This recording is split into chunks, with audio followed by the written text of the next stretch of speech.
U.S. Secretary of State Mike Pompeo is in Beijing to brief Chinese leaders on the Trump-Kim summit.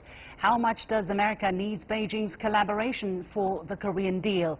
And as yet another World Cup literally kicks off, this time in Russia, I'll be taking a look at the economics behind staging such a tournament. Welcome to The Point, live from Beijing. I'm Li Xin.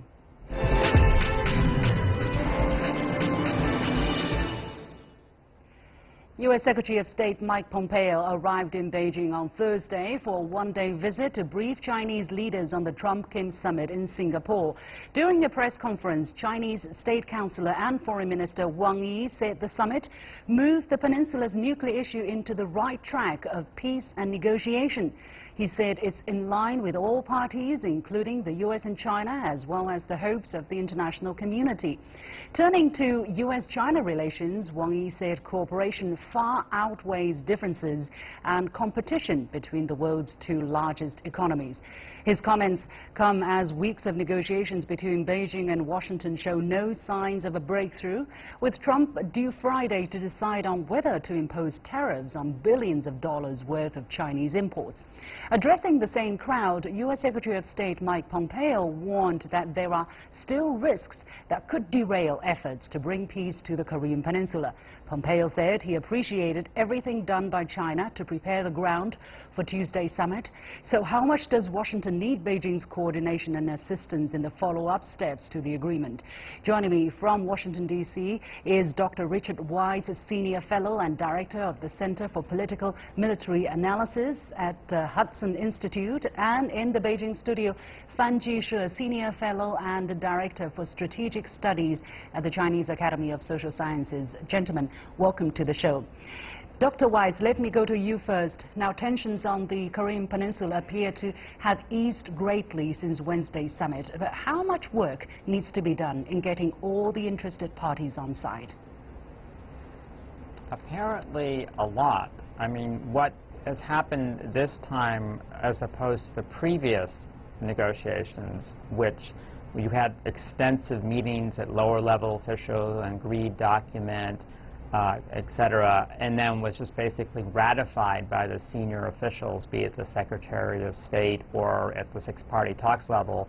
On this occasion, this was apparently an agreement put together pretty much by the two presidents, and they basically deferred a lot of the details, and that's where a lot of the contention will rise to the working groups and further talks. China obviously has been playing a very important role, some would say indispensable role, in the process. Let's take a listen to what State Councillor and Foreign Minister Wang Yi said during Thursday's press conference with Mike Pompeo. I also want to thank China and President Xi for his role in helping bring North Korea to the negotiating table and for its continued support as we work to achieve the complete, verifiable, and irreversible denuclearization of North Korea. So this is what Pompeo said at the press conference. So, Mr. Fan, how much in step are Washington and Beijing at this moment on what needs to be done next? I think it is very important for both sides to sit together to talk about the future, how to move forward. Since both leaders from DPRK and United States has, just reached a framework, and they need to translate the framework into action plan. And now it's time for the United States to reach out to the stakeholders, to the country concerned. Certainly China is a very important player in this regard, so they need to talk.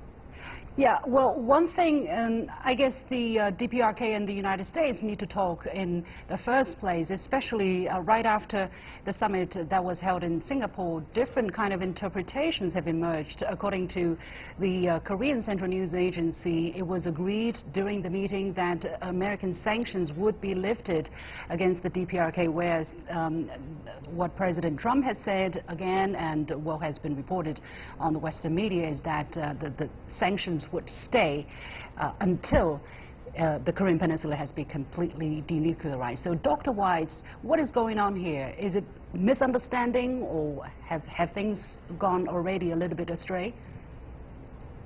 Right. Unfortunately, the pattern of these past agreements is both sides would get together, they'd sign some statement, and then they both go off and interpret it differently.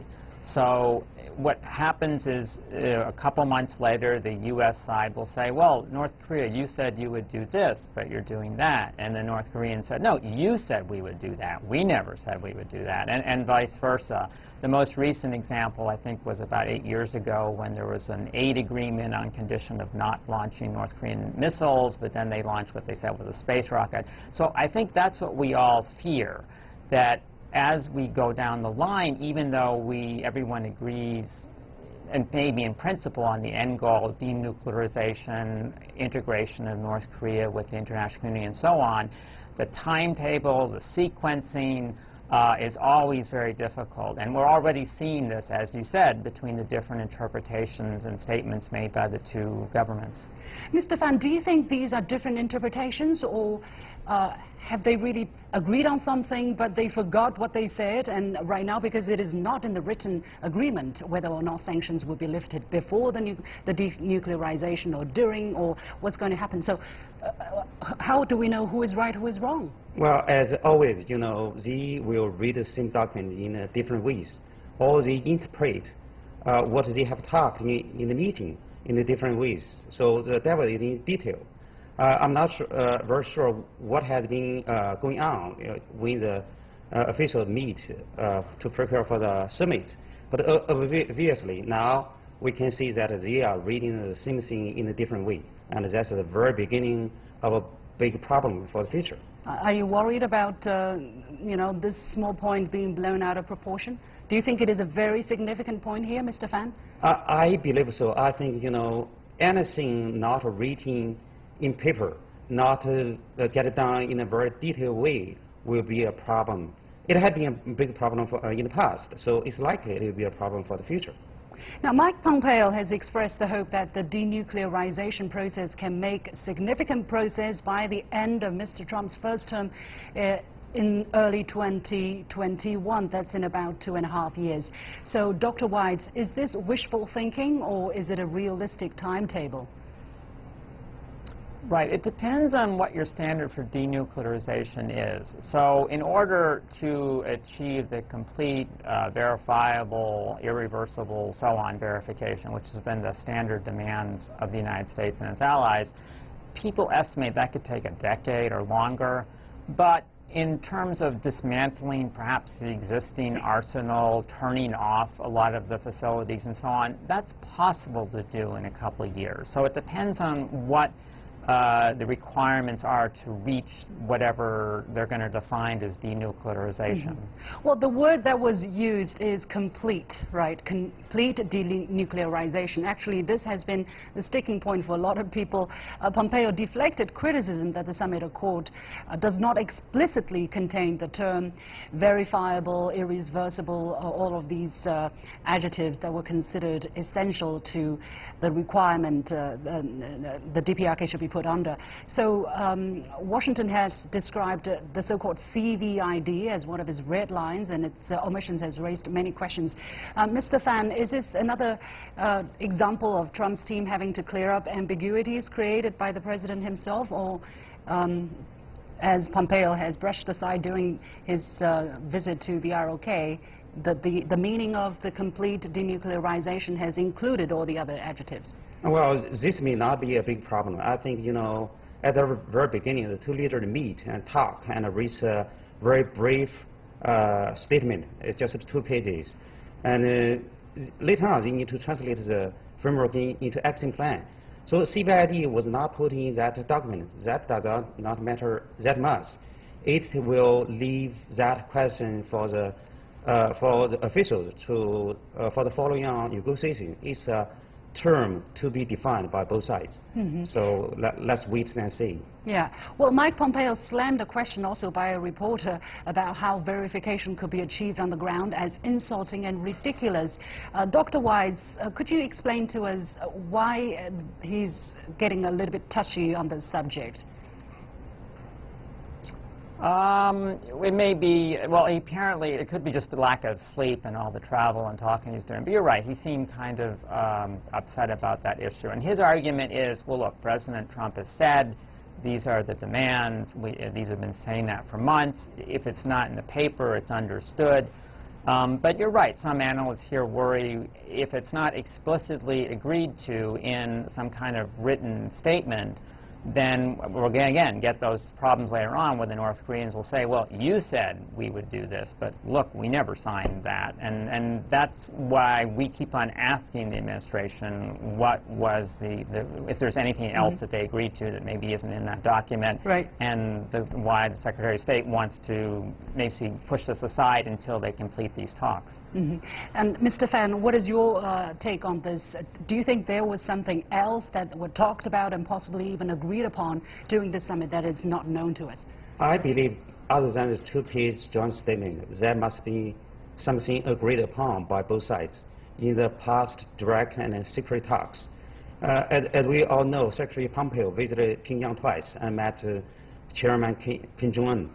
And his high-ranking officials went to White House and delivered a letter. You mean Mr. Kim's high-ranking official, and delivered a huge envelope? Yes, to President Trump. And then on Tuesday, there's a one-on-one meeting between President Trump and Chairman Kim. So what had been told, what had been written, what kind of message had been conveyed to the other side? We do not know yet, but I believe there must be something had been agreed upon other than that statement. Very briefly, I want to touch just upon the China-U.S. trade frictions here. It seems that now that the historic summit is done, is after us, the United States can be nasty again towards China. Mr. Fan, is that how it seems to you as well? I personally agree. I think that sometimes the U.S. asks too much from China, but does not reciprocate to China. Request, and that's not fair. That's not how diplomacy was developed. So I agree with that. Okay, we have to leave it there. Many thanks to our two guests, Dr. Richard White, Senior Fellow and Director of the Center for Political Military Analysis at the Hudson Institute and in Beijing, Fan Jishe, Senior Fellow and Director for Strategic Studies at the Chinese Academy of Social Sciences. You have been watching The Point with me, Liu Xin. We'll take a very short break, and when we come back, I'll be looking at the economics behind staging a tournament such as the World Cup, which, for those of you who may have been on another planet, is starting in Moscow. Russia is opening the 2018 World Cup Thursday in a month-long tournament across 11 cities in the country. The final will be held in Moscow on July the 15th. There will be no Chinese team at this year's tournament, but at the opening ceremony in Moscow's Luzhniki Stadium, spectators will see 6 Chinese teenagers bearing FIFA flags and leading players onto the field. That's because Chinese brands will account for over a third of the estimated $2.4 billion in additional advertising spending worldwide related to the tournament. China's largest commercial property company, the Wanda Group, is one of FIFA's 7 official partners, and Asian sponsors will account for 2/5 of the spend. According to research, Chinese interest in soccer has surged over the last few years, especially among the young. So why this surge of interest in the World Cup, and what effect will the tournament have on the sluggish Russian economy hit by U.S. sanctions since 2014, and just how much are such tournaments a game changer, literally, for hosting countries? Before I start the discussion, here is my takeaway on why China's players are absent in Moscow, and does it matter?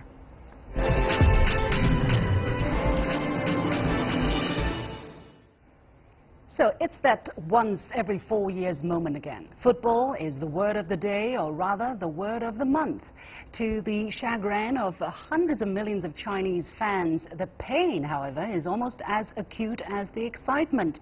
The Chinese national soccer team is absent in Moscow, as it has been for almost the entire history of the World Cup. We did qualify for the 2002 final, though, I have to mention that. Personally, I'm not a soccer fan, but I do sympathize with my fellow countrymen and women who are puzzled by one big question: why can't Chinese men's soccer team make it to the World Cup? There are multiple factors that have been raised. The famous Basketball player Yao Ming is reported to have pinpointed the lack of Chinese players, especially registered Chinese players. Some put the number at a couple of thousands, which leads us to a larger question: why there are so few registered soccer players out of a country of 1.3 billion people. Others talk about the lack of soccer culture. It is ironic that soccer is believed to have originated in China some 2,300 years ago. But the discipline, the teamwork and coordination needed for modern soccer, some say, are not China's strengths. It is a fact that most of the ball games China excels at involve one or two players, such as ping pong. Some point to corruption, which almost crippled the system in a major case from 2009 to 2012. Numerous top soccer officials were sentenced to jail terms and the system was deeply shaken. China's soccer is only slowly walking out of the shadow, although the public's trust in the sport has yet to be restored. There also comes the pride factor. When something becomes a national obsession before the ability is there, pressure could be too much for anyone, be it players or coaches or officials. China only started to have soccer clubs 2 decades ago. It is still young as a soccer country. Maybe that's why some domestic and international analysts have concluded that given China's circumstances, the Chinese national teams are already ahead of the game. As the country develops, our soccer will undoubtedly get stronger.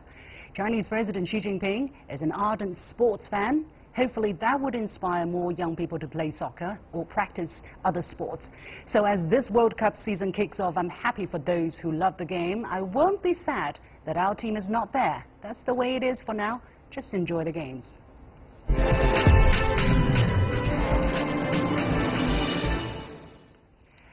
Let's start the discussion, and joining me today in the Beijing studio are Professor John Gong, a professor of economics at the University of International Business and Economics, and from Russia, Anastasia Sokoretskaya, an editor at People's Daily website. The warmest welcome to the two of you. So some 6 months ago, only a third of the 32 sponsors are filled. The spots were filled, a far cry from previous years where a lot more has been booked almost 2 years before. High-profile names such as Castro, such as Continental and Johnson & Johnson pull out of the controversial field event. But some of China's biggest brands, as I mentioned, Dalian Wanda, Hisense, Vivo, Yadea and China Mengniu Dairy Group have signed up as sponsors. Why the particular interest? Professor John. Well, I think these American companies pulled out of the sponsorship reportedly because of the scandal at the FIFA.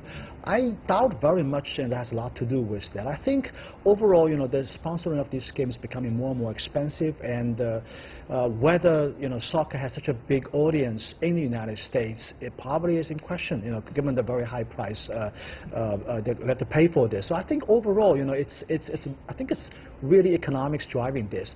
The other side of the picture is that in China, soccer is a big thing, even though the China soccer team has been so miserable for the last several decades, and being a soccer fan is probably the most painful experience in the world. It's like being a New York Knicks fan when I was in the U.S. Well, the expectations is too high. Well, I don't quite buy the argument that it's because of that Chinese man can't kick as much as white man can jump. But I think look at Japan, look at South Korea.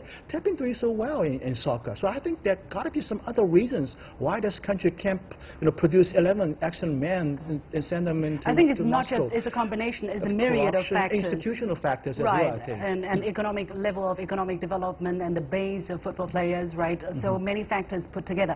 But again, Anastasia, were you surprised to see so many Chinese presence for this year's World Cup in Russia? Yes, that's true. Well, actually, I think that one of the biggest reasons why so many Chinese companies are coming to sponsor the FIFA event, because the World Cup is a good opportunity for promoting the local brands. So one of the reasons why they're doing this, they want to make their companies more known to the world. But instead of Russian brands, we have a lot of Chinese brands there. Well, actually, we have a couple of Russian brands as well. However, well, actually, if we look at the statistics or look at the expansion of the Chinese products abroad, let's say not only to Russia but also to the Southeast Asia, to the North America, to Latin America, including the brands like the cultural brands, educational brands like Confucius Institute, and also like other companies. we see that they have made a really huge progress of making their brands known to the world. This is a good opportunity for China. So. Well, let's talk a little bit about the kind of investment that has been, the kind of money that has been going into football in China. For instance, people bought up actually the world-renowned European soccer club that is AC Milan, and lured many big-name players away from their home teams to come to China. Why has China made so many investment in this field? Well, is it because President Xi loves sports? He loves also other sports as well. Well, no, I don't think so. I don't think so. It has less to do with that. I think, you know, the money pouring into this game it's big because it's such a large market. As much as our team has been so miserable in the field, our passion for football, for soccer, has been continuing. So I think, especially the younger generation. So I think, you know, we are our professional sports team is actually doing quite well, you know, by inviting a lot of very famous players from Europe, from South America to China. So I think overall, you know, the level of the game has really improved over the years, but we just haven't broke into that ceiling yet. So. As you mentioned, actually, the Chinese are very enthusiastic about football, but not just about Chinese football. Definitely, they are actually watching the World Cup, the Bundesliga, all of those foreign games very much. And it is reported that the China Central Television, which is CGTN's parent company, owns exclusive rights to broadcast all the matches in China, and has described the sales around the event as historic. It's a historic breakthrough. Now, what is the factor in that? I mean, have you thought about that? Time-wise, is it because what is happening in Moscow will happen to be prime time in China because of the small time difference, right? Only 5 hours difference. 5, 6 hours difference. Or what are the factors that could have contributed to this historic breakthrough? Anastasia, your guess? I think maybe this is because of the globalization, because China is pretty much trying to be as globalized as possible. Also, by inviting, like, let's say, the foreign team members into their football league, basketball league, also in other sports. And also maybe one of the reasons as well is because Chinese people now tend to go abroad for traveling, visiting other countries and learn their culture. For example, if they go to Spain, they say okay, Spain has this really awesome football team. We want to see this in China as well. So there's growing interest. John? Yeah, it reminds me of a saying, it's the economic stupid, right? It's the economy stupid. I mean, the China's economy is the largest economy in the world right now by producing power parity calculation. You have to be you have to afford this kind of sponsorship, this kind of a partnership in the World Cups. I mean, we here in China, people are rich enough, or people's life are well off enough to afford watching this game, to bid for these top spots in the sponsorship game. I mean, look at countries like Brazil, look at countries like Argentina. I mean, their enthusiasm for soccer is way much than we here in China. But companies in Brazil, companies in Argentina can't afford this. I mean, they can't afford competing for companies like China. I mean, we have those very, very large sort of Chinese-bred multinational companies bidding for these contracts. Right. So it's really the economy, I think. It's not really a game on the field, but it's a competition. It's also a competition for the businesses. For the business right. as well. Yeah, right. Well, just before the game took off, actually, it was announced that the next FIFA World Cup will be held in U.S., Canada, Mexico. Wow. Yeah. You didn't know? Anastasia, did you know? Are you surprised? I read the news. Yeah. What do you think of that? I mean, the fact that it will be shared for 3 countries, are you surprised at all? Well, okay, so let's say I was a bit surprised. And some of these countries are not known for their soccer tradition. Yeah, right. Well, actually, I was a little bit surprised because they kind of break the routine, because it was a custom that it is in one country, the FIFA is one country, then it's 3 countries. Yes, but also football kind of unites the nations, and now we know that Mexico and the U.S. having some tension between them.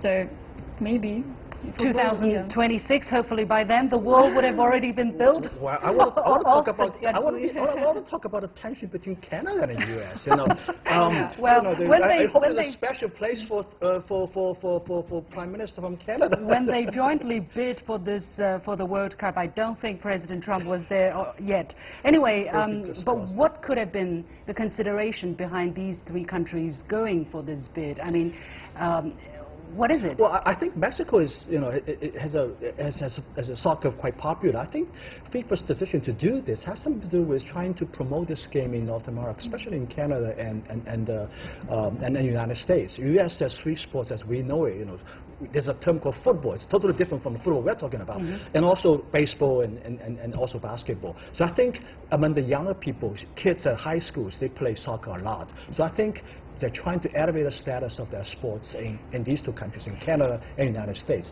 That's the idea behind this, I think. In terms of economic return, do you think that it is a profitable business to hold the World Cup? I mean, Anastasia, from Russia's perspective, do you think Russia is eyeing to gain tremendously from hosting this World Cup business-wise? I think, yes, of course. Well, actually, there are many aspects to consider in terms of this. For example, there will be some workplaces, already have been some workplaces created, for example, especially in the tourist industry and construction works. Also, in terms of infrastructure, like the building of the new roads. Of course, like economic, like they have built or renovated the stadiums in the cities.